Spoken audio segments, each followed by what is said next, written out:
Ձեզ ենք ներկայացնում մամուլի այսօրվա հրապարակումները մեկ տողով։ Հրապարակը գրում է Փաշինյանի հետ սրճով երջանիկների թվում է նաև Հերիկ Նաստիգրանյանը։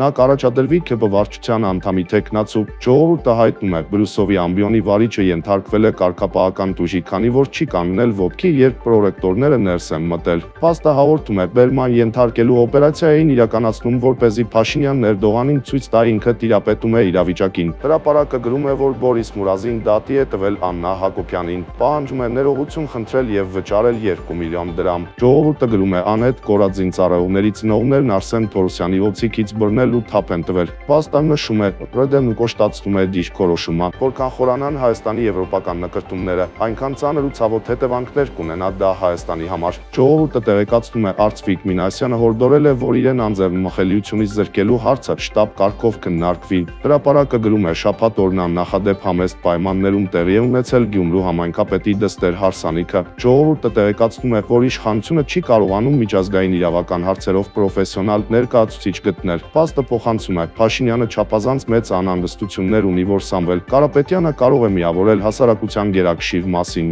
Հրապարակը գրում է Նիկոլ Փաշինյանը հրահանգել է եկեղեցու դեմ պատերազմին նոր թափ հաղորդել։ Հրապարակը նաև նշում է, որ Սամվել Կարապետյանի կալանավորումը եւ եկեղեցու դեմ պայքարը խառնել են իշխանության պլանները։ Փաստը նկատում է Փաշինյանի վարկանիշային անկումն այնքան սրընթաց է, որ շուտով նրա կառավարության իբր տիեզերք արձակած արբանյակներին վազանց կանի։